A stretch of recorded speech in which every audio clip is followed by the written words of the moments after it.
Hola, buenas tardes, estimados alumnos. Comenzamos la clase del tema 3, el concepto unitario y plural del derecho. Nos quedamos en la página 18 y pues recordar que tendréis junto al vídeo pues el documento este de las diapositivas, los test que tenéis que hacer esta semana para reforzar los contenidos y reforzar pues las preguntas que son de desarrollo, que han caído otros años de desarrollo, hacer más hincapié. Y las cosas que son de test, pues como los test se repiten, pues hacer todos los test que podamos para asegurarnos, pues eso, las preguntas de test que pasamos, esas 10 preguntas de test que por lo menos pasamos el mínimo, pues que son 8, creo que son 8 preguntas. Y luego a ver si siguen manteniendo esas 3 preguntas de desarrollo o se quedan en 2. Porque durante el estado de alarma eran 3 preguntas, a elegir una y ahora igual cambian y vuelven a 2. Ya lo veremos, lo que ya nos lo dirán. De momento no está claro. Bueno, vamos a continuar. Otros criterios de clasificación. Pues vimos ya la clasificación derecho público, derecho privado, que era una de las preguntas más importantes. Esa ya lo vimos. No obstante, pues eso, que lo veáis, que esa es una de las diferenciaciones más importantes. Bueno, no lo vamos a mover porque si no, esto se va a parar mucho. No. Bueno, pues tener en cuenta eso, que es una de las preguntas más importantes y vamos a seguir con... Bueno, a ver si... Vale, sí, esta clasificación de derecho público y derecho privado, esta tabla no es que... no es exactamente la que responde al temario, vosotros tenéis que hacer vuestra tabla que responda a ese temario, ¿vale? Al temario, al libro, la que hemos visto. Y vamos a esta clasificación, otros criterios de clasificación. Derecho general, derecho especial. Pues se denomina derecho general, estamos en la página 18, al conjunto normativo que regula la vida social, en su aspecto más amplio y completo. Bueno, pues derecho general. Y dentro del derecho general está el derecho, la norma especial, como veis en ese diagrama que tenéis ahí pintado. El derecho general es, por excelencia, el derecho civil, desde su origen romano, ya que recoge los principios y conceptos que informan todo el ordenamiento jurídico. Y porque además es de aplicación subsidiaria. ¿Cómo qué? Pues, por ejemplo, yo estoy en un juicio civil, en un juicio del orden social, en un juicio social, y si me quiero ir a alguna, siempre son de aplicación subsidiaria las normas que se aplican al derecho civil, ¿vale? Primero se aplicarán los convenios, se aplicarán las leyes de lo social y, en último término, a falta del derecho, como es de otra norma, como el derecho es unitario y un concepto nuclear de sistema jurídico, pues se podrán aplicar alguna norma relativa a algún documento, a una cuestión relativa pues, del procedimiento civil. Por eso se dice que el civil es el derecho general por excelencia, porque informa todo el ordenamiento jurídico. Siendo este el general, pues podemos diferenciar en el especial. Especial es, pues, todas aquellas materias en las que su conjunto normativo tiene una regulación o aplicación concreta, determinada, específica, especial, ¿no? Pues dentro del derecho civil, pues será especial el derecho mercantil, ¿no? Dentro del derecho civil será especial el derecho de familia. Y ahora vamos a ver más ejemplos que nos dice el libro. Por ejemplo, así, el Código Civil, que data de 1889, cuando se publicó el Código Civil, en el capítulo 2, respecto a la aplicación de las normas, nos dice: las disposiciones de este código se aplicarán como supletorias en las materias regidas por otras leyes, que es lo que os comentaba yo. En otras leyes, de forma supletoria, a veces pues hay que algo que las leyes no especifican todo de los procedimientos, ¿vale?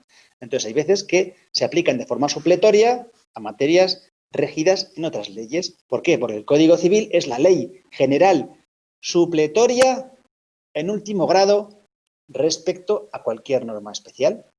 ¿Vale? Ante cualquier norma especial, la supletoria en último grado es el Código Civil. Es supletoria respecto a materias como el derecho privado, el derecho penal, ciertos casos el derecho público, el derecho administrativo, pues eso, en muchos supuestos. La supletoriedad más amplia también aparece en la Constitución española, en el título octavo, Organización Territorial.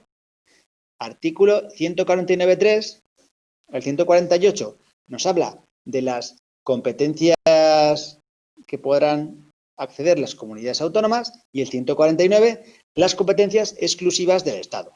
Y aquí nos dice que en esta cláusula residual de la Constitución española nos dice que las materias que no están expresamente atribuidas al Estado por la Constitución podrán corresponder a las comunidades autónomas en virtud, es decir, si vienen recogidos en sus estatutos de autonomía. La competencia sobre las materias que no se haya asumido por los estatutos de autonomía corresponderán al Estado, cuyas normas, en caso de conflicto, sobre las de las comunidades autónomas prevalecerán. ¿Vale? Prevalecerán las del Estado sobre las comunidades autónomas en caso de conflicto. En todo caso, en que no esté atribuido la competencia a las comunidades autónomas. El derecho estatal será, en todo caso, supletorio del derecho de las comunidades autónomas. En resumidas cuentas, ¿qué nos quiere decir este ejemplo? Que el derecho estatal es supletorio y general y el derecho autonómico es especial. ¿Vale? Es un poco lo que os digo aquí en esta esquinita derecha. En resumidas cuentas, el derecho estatal es supletorio y general y el derecho autonómico es derecho especial. Esto es lo que nos quiere decir en definitiva el libro. Otros ejemplos de este derecho general y derecho especial. Pues bueno, el contrato nace, jurisprudencia romana, a lo largo del desarrollo histórico, según su especialidad, surgen distintas variantes. Pues el contrato administrativo tiene carácter público, el contrato mercantil tiene carácter privado y el laboral, pues, tiene carácter mixto, imperativo o dispositivo. Bueno, así, el derecho especial se considera un ámbito o campo concreto y determinado. El derecho mercantil, dentro del mismo, pues hay derecho societario, derecho bursátil, derecho marítimo, pues bueno, hay varios ejemplos de especialidades, de derechos generales y de derechos especialidades o variantes. ¿Vale? Usted aquí tiene más ejemplos.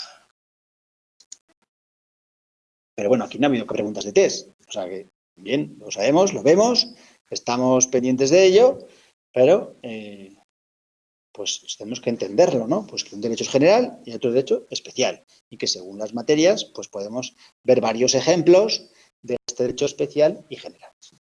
Otra clasificación que se puede hacer, pues derecho común y derecho particular. Se denomina derecho común a ese conjunto normativo que tiene una aplicación generalizada en todo el territorio de un Estado. En el caso de España, el derecho contenido en el Código Civil presenta la característica de que puede configurarse como un derecho común, porque su ámbito de aplicación directa o subsidiaria es todo el Estado español. Por eso es derecho común, porque se aplica a todo el ámbito español. Vale, aquí tenemos el derecho común. ¿Cuál es el derecho particular? Pues el derecho particular es, al contrario, tiene una aplicación territorial, concreta, determinada a una parte del territorio, en el caso de España, nuestra comunidad autónoma. ¿Vale? En Alemania será en los Länder, en Estados Unidos, en cada estado de Estados Unidos, del federal, en cada estado federal, y así ocurrirá pues que hay un derecho común y un derecho particular. Las leyes estatales y las leyes federales en Estados Unidos. En España, pues tenemos el derecho común, que es el de todo el Estado, y el particular, el de las comunidades autónomas, ¿no? ¿Lo veis claro? Pues eso.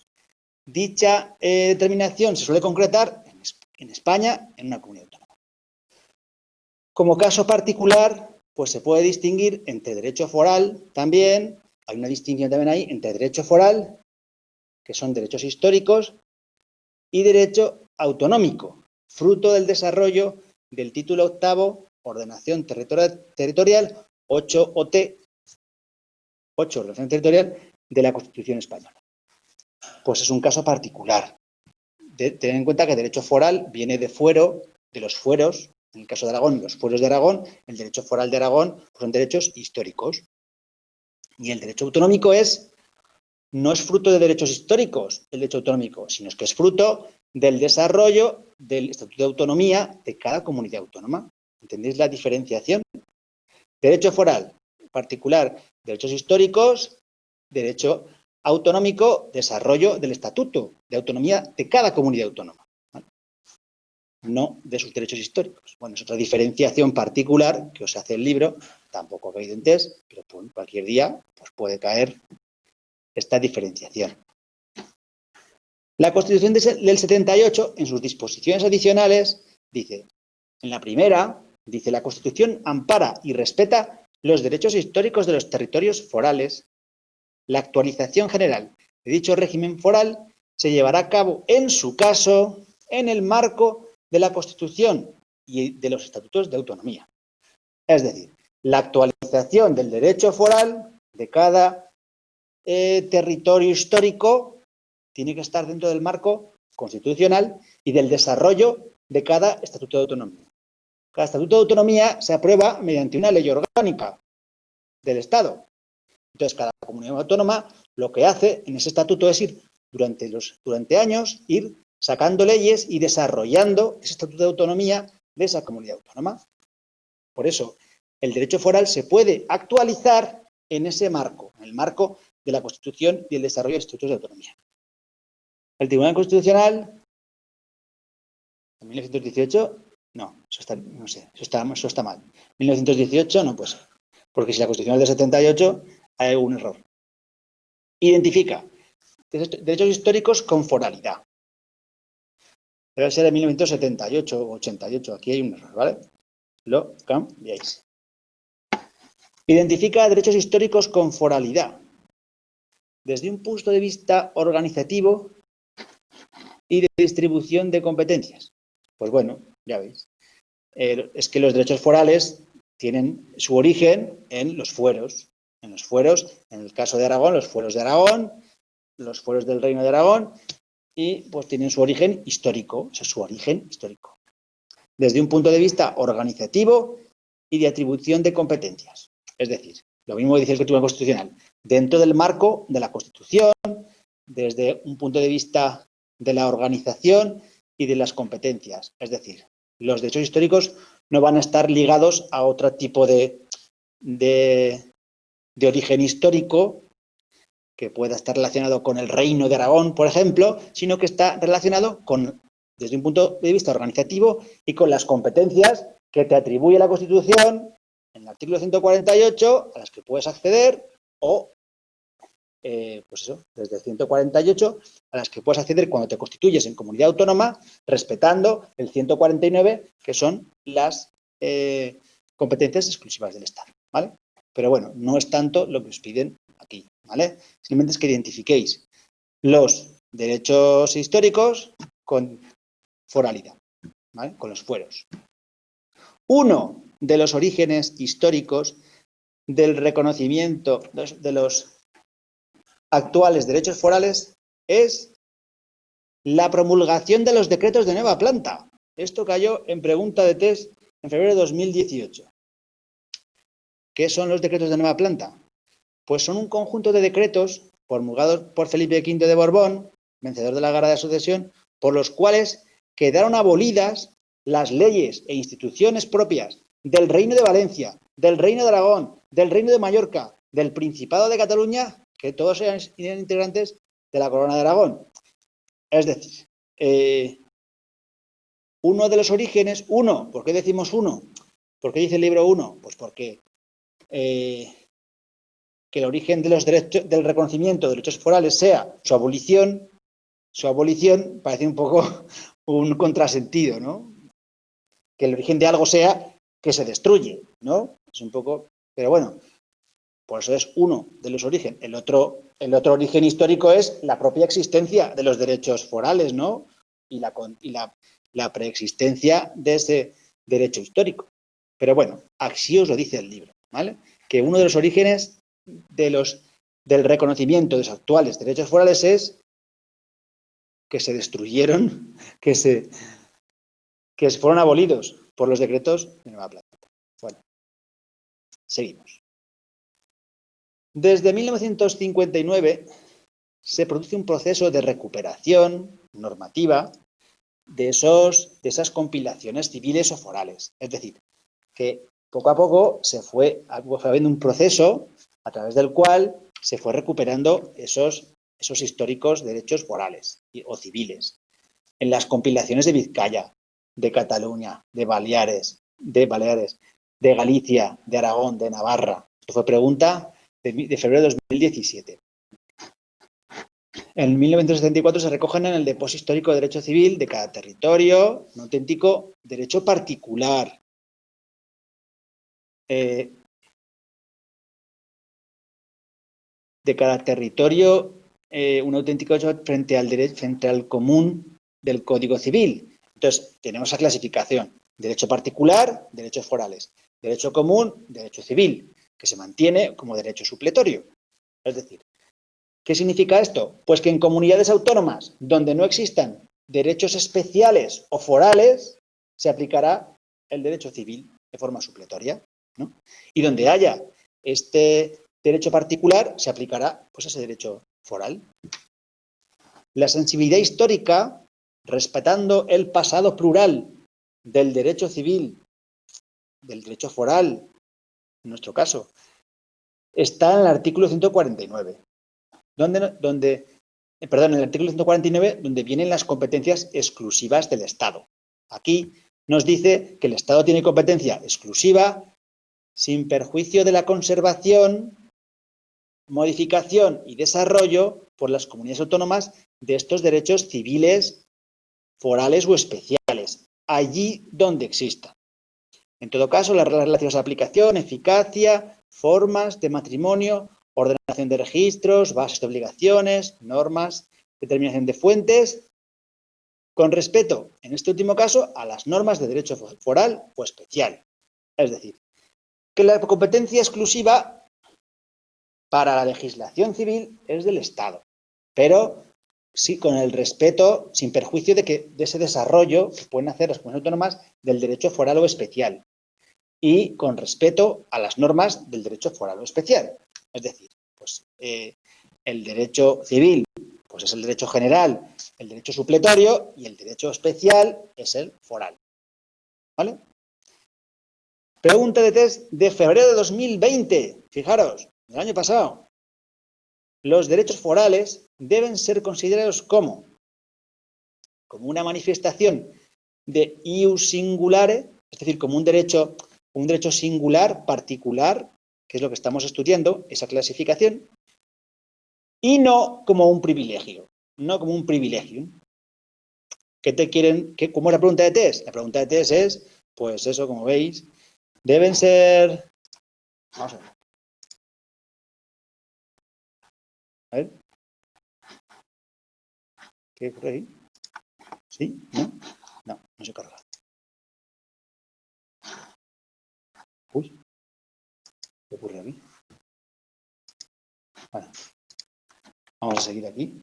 Quería poner punta de test. Bueno, simplemente que sepáis que, pues eso es la pregunta de test.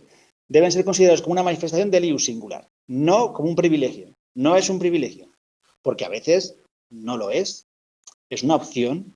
Puede optar por un régimen matrimonial aragonés o por el régimen matrimonial pues común del derecho civil. ¿Vale? Ya lo estudiaremos en su día. Bueno, la razón que justifica su existencia no es su contenido o especialidad, sino que tiene una explicación histórica porque estaba vigente en un territorio, en su aplicación. Pues eso, el régimen matrimonial aragonés pues tiene su explicación histórica y justifica su existencia en la tradición histórica. No en que tenga un contenido especial y que sea especial, porque sea más desarrollado, porque desarrolle más cuestiones, sino porque es el del fuero aragonés, o el que tiene esa tradición o explicación histórica. Y que no debe verse considerado como un privilegio, sino como algo singular de cada territorio, que puede tener o puede no tener, ¿vale?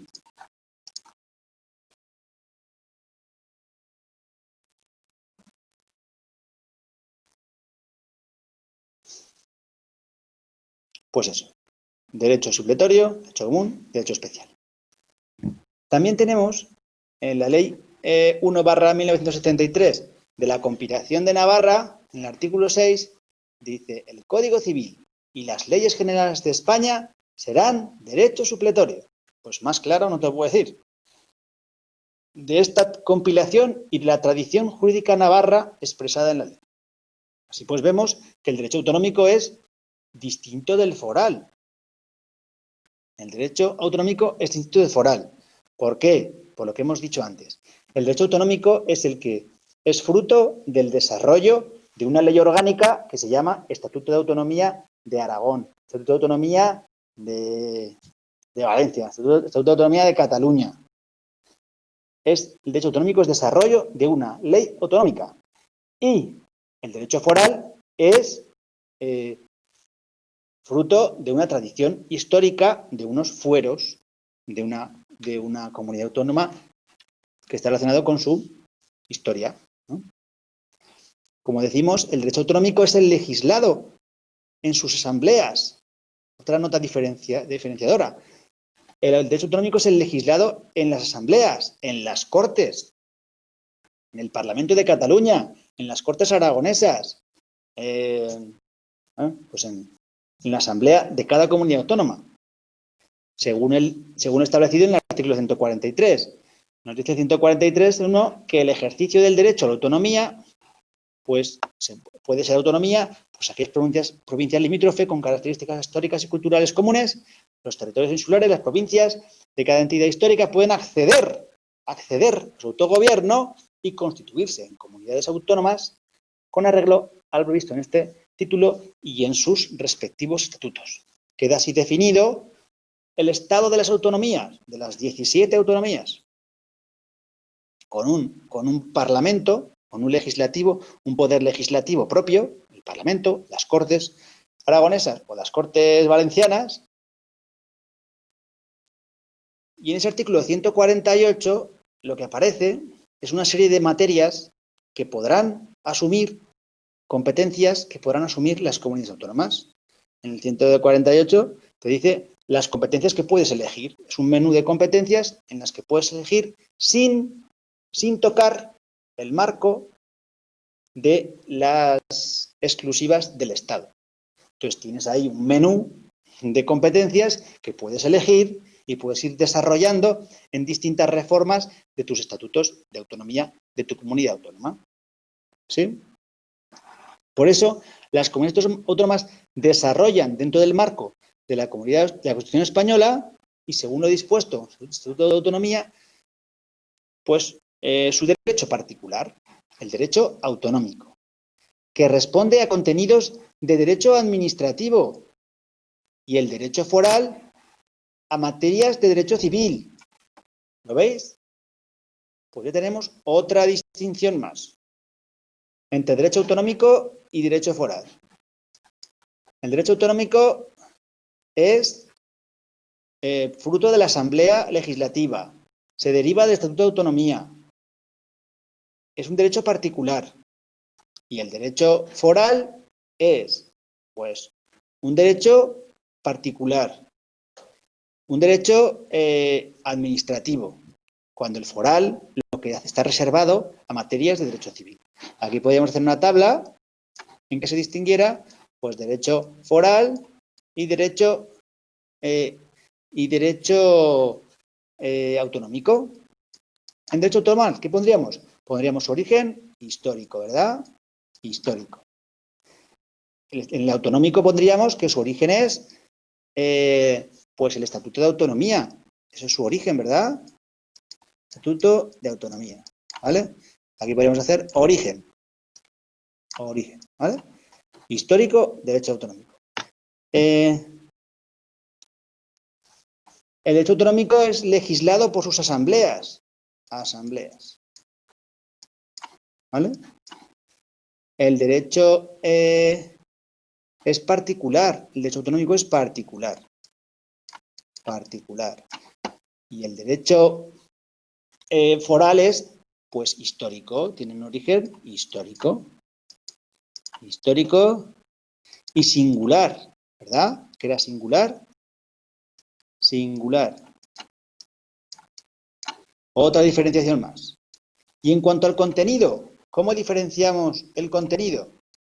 Pues en el contenido tendríamos que el derecho foral tiene un contenido civil,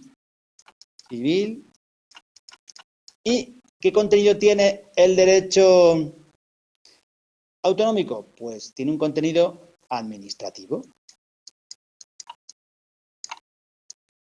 Aquí tienes una pequeña tabla para diferenciar el derecho autonómico del derecho foral. Un poco para ver las características en cuanto al contenido, en cuanto al origen, en cuanto a cómo se legisla, aunque aquí es verdad que coinciden, se legislan ambas en las asambleas, aunque tienen su origen en los fueros. Y luego, en cuanto a este singular, sus características: foral, histórico singular, autonómico particular. En cuanto al contenido, civil y administrativo. ¿Vale? Bueno, pues ahí tienes una pequeña tabla para diferenciar el derecho autonómico del derecho foral. Bueno, vamos a hacer otra distinción más dentro de este concepto unitario y también plural, porque se pueden hacer estas distinciones. Otra pregunta de desarrollo que ha caído varias veces es diferenciación entre el derecho escrito y el derecho consuetudinario. ¿Vale? Pues tenemos que el derecho, dentro de los sistemas continentales, como el español, se conforma con un conjunto ordenado de normas, preceptos escritos. ¿Os acordáis? Que era un sistema cerrado, que era un sistema de tipo cerrado, codificado, llamábamos. Distinto a los sistemas abiertos, el sistema anglosajón, el common law, que eran sistemas más abiertos y basados en precedentes. Nuestro derecho continental, como en el caso de España, sistema cerrado, más bien cerrado, no estrictamente cerrado, pero también cerrado. También hay precedentes de los tribunales, pero tienen que ser dos sentencias de los tribunales supremos o sentencias concretas. De unificación de doctrina o del Tribunal Constitucional. Pero bueno, el caso es que forman un todo orgánico. La Constitución española es la norma fundamental, la que se sitúa en el vértice de esa pirámide del derecho escrito, ¿verdad? Y codificado. De acuerdo con la pirámide legislativa, pues encontrarían después, primero la Constitución, después las leyes orgánicas, que se aprueban por el legislativo a través de las Cortes Generales y que por razón de su importancia, las leyes orgánicas pues requieren una mayoría cualificada, no una mayoría simple, sino una mayoría cualificada. Eso fue pregunta de test también en 2015. Fijaros que en las cámaras legislativas pues requiere mayoría absoluta, pues el Congreso, el Senado, para su aprobación. Mayoría absoluta. Después se sitúan las leyes ordinarias, que se pueden aprobar por mayoría simple. Después, los decretos aprobados por el Congreso, por el Consejo de Ministros, después las órdenes ministeriales, dependiendo del departamento, la materia regulada. Y todo este conjunto normativo es una manifestación ¿de qué? Del derecho escrito. ¿En qué se diferencia las leyes orgánicas de las leyes ordinarias? Pues bueno, Unas se aprueban por mayoría absoluta, es decir, la mitad más uno de los miembros, y otra por mayoría simple, que es la mayoría de votos de una propuesta, ¿vale? Una mayoría, aunque no llegue a la mitad más uno, sino una mayoría de votos, ¿vale? No la mitad la mitad más uno, ¿entendéis eso? Vale. Entonces, todo esto es manifestación del derecho escrito. También es verdad que las leyes ordinarias, las leyes orgánicas de las leyes ordinarias, pues se diferencian en el contenido, ¿vale? La ley orgánica, hay que hacer una ley orgánica para 3 casos importantes: el desarrollo de los derechos fundamentales, la modificación de los estatutos de autonomía y el derecho electoral. Son las 3 grandes materias que que necesitan un desarrollo mediante ley orgánica, aparte de otras excepciones que aparecen por la Constitución. Pero son los 3 grandes campos de la ley orgánica. Y bueno, pues eso es manifestación de ¿qué? Del derecho escrito. Pues aquí tenéis el derecho escrito. La vigencia, pues la vigencia conforme establece cada ley y de forma subsidiaria, como dice el Código Civil. La vigencia de las leyes, cada ley establecerá pues su tiempo de vigencia, y de forma subsidiaria lo que diga el Código Civil. ¿Qué dice el Código Civil? Pues que entrarán en vigor a los 20 días de su completa publicación en el Boletín Oficial del Estado, si en ellas no se dispone otra cosa, ¿vale? Pues bueno, ahí lo tenéis, esta expresión, manifestación del derecho escrito en España, ¿vale? Frente a este derecho escrito tenemos pues el derecho consuetudinario. Es un derecho que no está escrito. Es la forma de expresarse que está, pues, no está, que se encuentra, pues eso, en esos sistemas abiertos del common law, pues como ya vimos, esos sistemas abiertos, en Estados Unidos, en el Reino Unido, pues derechos que son antiguos, que, pues bueno, que rigen la convivencia primigenia propia de la sociedad y que puede decirse que el derecho consuetudinario forma un conjunto orgánico expresadas en la costumbre, lo que decíamos, los precedentes, los sistemas abiertos, los precedentes, aquí lo repiten otra vez, para que veáis lo importante que es, que sabiéndonos bien, sistemas abiertos, sistemas cerrados, ya también nos coge parte de otros temas. Este es el derecho consuetudinario, basado en los precedentes, basado en las sentencias. En esta conciencia de obligatoriedad en lo que transforma una mera costumbre social en una auténtica conciencia. ¿Qué nos van a preguntar en el test? ¿Qué transforma una costumbre social en una norma jurídica? Pues la conciencia que tenemos cada uno de nosotros de obligatoriedad, de que la norma nos obliga, ¿vale? Eso nos dice el libro. El derecho consuetudinario, el derecho de la costumbre, ¿consuetudinario qué es? Pues el derecho de la costumbre. Surge de forma espontánea y su protagonista y creador es el conjunto social. A diferencia del derecho legislado, cuya fuente de producción es el poder normativo, el legislativo, las Cortes, que son el que elabora las leyes. Pero estas leyes o normas o derecho consuetudinario es el que se elabora de forma espontánea. ¿Por qué? Porque tradicionalmente, porque es la costumbre del lugar. Es la costumbre del lugar. Pues no sé, imaginaros pues que llegas a un pueblo, te dicen, bueno, tienes derecho a una suerte de leña. ¿Por qué? Porque es la costumbre del pueblo. Cuando estás empadronado un par de años o 3, tienes derecho a una suerte de leña. Pues bueno, pues ¿dónde lo pone? ¿Esto dónde aparece? ¿Dónde está la norma? ¿Dónde figura? O sea, en ningún sitio, es la costumbre del lugar. ¿Y eso qué es? Es un derecho consuetudinario. ¿Vale? Pues bueno, ¿quién lo crea? Pues el conjunto social del municipio, del pueblo, que tiene por costumbre adjudicar una suerte de leña a un vecino cuando lleva unos años empadronado, ¿vale? Es un poco un ejemplo para que lo veáis. Bueno, el artículo del Código Civil 1 nos dice, que lo estudiaremos también más adelante, las fuentes del ordenamiento jurídico español son la ley, la costumbre y los principios generales del derecho. Pregunta de febrero de 2020. Carecerán de validez las disposiciones que contradigan la de rango superior. Esto es la jerarquía, ¿verdad? La costumbre solo regirá en defecto de ley aplicable, siempre que no sea contraria a la moral, al orden público y que resulte probada. Aquí veis las condiciones que requiere el Código Civil para que rija la costumbre. Pues que no haya ley, que no sea contraria a la ley ni al orden público, que se pueda probar. Los usos jurídicos que no sean meramente interpretativos de una declaración de voluntad tendrán también esa consideración de costumbre. Los usos jurídicos, ¿vale? Se consagra el derecho escrito, el carácter supletorio de un derecho no escrito, materializado en la costumbre. Es decir, en el derecho escrito, pues ese carácter supletorio de un derecho no escrito, a falta de ley, el no escrito, que es la costumbre.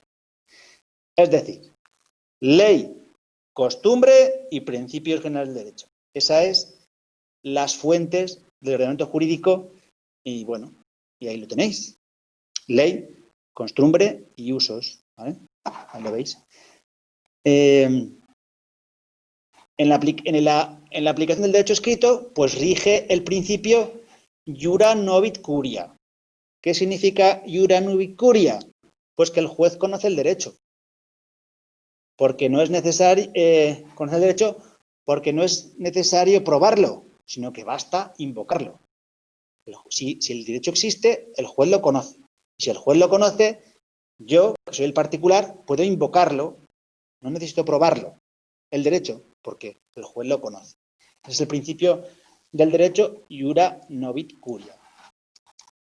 Por el contrario, la aplicación del derecho consuetudinario, el principio clásico, establecía que la parte que lo invoque una costumbre, como forma de defender sus pretensiones en un litigio o controversia judicial, debe aportar al juzgador las pruebas necesarias para probar su vigencia.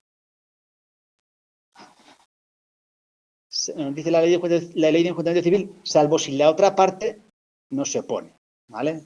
Entonces, el que invoque la costumbre tiene el deber o la obligación de probar que está vigente, ¿vale? Salvo que la otra parte no se oponga. Si yo no me opongo a la costumbre, pues la acepto, ¿verdad? Si no me opongo, la acepto la costumbre. Luego ya no tiene que probarlo la otra parte, si yo lo acepto. ¿Sí? ¿Lo veis? Bueno, pues otra parte importante para test. La doctrina científica ha señalado que se debe cumplir una costumbre. ¿Qué requisitos, qué condiciones debe cumplir la costumbre para que pueda considerarse fuente del derecho? Y la doctrina científica nos dice que son: que sea conforme a la moral y al orden público, que exista convicción del que está obligado a cumplirlo, que yo lo cumpla convencido. ¿Por qué? Porque es la costumbre. Que haya una opinio iuris seu necessitatis, es decir, que yo tenga la opinión de que ese derecho es el que necesito, ¿no? Es el que se me aplica. Es decir, convicción de que me obliga. Y debe permanecer en el tiempo, longeva consuetudo, y finalmente tiene que ser respetado de forma generalizada y pública. El ejemplo de la suerte de leña. Vale.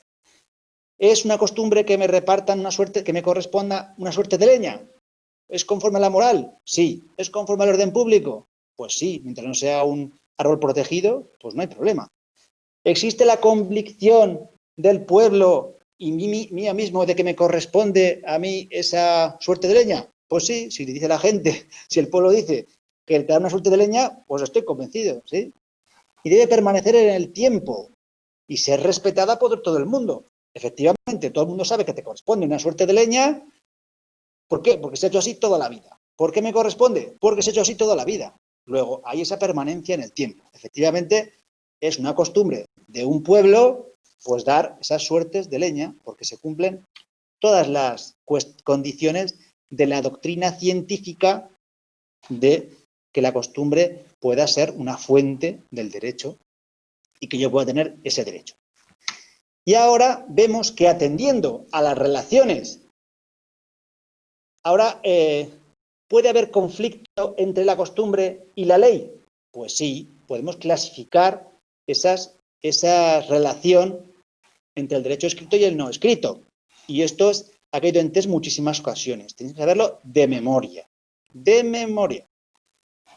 Atendiendo a las relaciones entre el derecho escrito y el derecho no escrito, o lo que es lo mismo, la ley, derecho escrito, y la costumbre, derecho no escrito, la doctrina distingue tres clases de costumbre.